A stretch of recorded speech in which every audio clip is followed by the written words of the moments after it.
তো বন্ধুরা, welcome back to my channel. কেমন আছেন আপনারা? আশা করি ভালো আছেন, আর আমিও বেশ ভালোই আছি। তো যাই হোক, আজকে সবজিওয়ালা চলে এসেছে। সবজিওয়ালা কিন্তু দুদিন পর পর আসে, আর আমরা যতগুলো ভাড়া রুমে থাকি সবাই এর কাছে সবজি নিই। তো সকাল সকাল উঠে সবজিটা নিতে চলে এসেছি। আগে সবজি নেব, তারপরে ঘরের কাজ হবে। তো এখানে বেগুন, বরবটি এগুলো নিয়েছি আমি। তো সকাল সকাল সবজি চলে এসেছে, এবারে আমি বাসনপত্র ধোবো। সকাল থেকে আমি মাজিনি, পুরো আমার কিচেনটা একদম খারাপ হয়ে আছে। তার সাথে আমার বিছানাগুলো গোটালে যে সবজিগুলো নিয়েছিলাম আমি ভালো করে দেখে নিইনি, তো বুড়ো বেরিয়ে গেছে, এটাতে একটা পোকা বেরিয়ে গেছে। তো আমি ভাবছিলাম যে বেগুনি করব, কিন্তু এই বুড়ো বেগুনি ভালো লাগবে না। তো যাই হোক, বেগুনগুলো আমার ব্যাপার চলে গেলো। 15 টাকা 250 নিয়েছিলাম।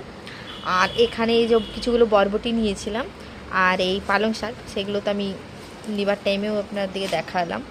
আর 3টে ঝিঙে দিয়েছিল, 3টে না 2টো আছে, 2টাই আছে। এই 2টো ঝিঙেতেই বলছে যে 20 টাকা। আর এই একটা শশা নিয়েছিলাম 5 টাকাতে। আবার লাল লাল টমেটো নিয়েছি। তো যাই হোক, আমার বেগুনগুলো বারবার চলে গেলো। ভেবেছিলাম আজকে লম্বা লম্বা বেগুনে আমি বেগুনি করব, তো হলো না।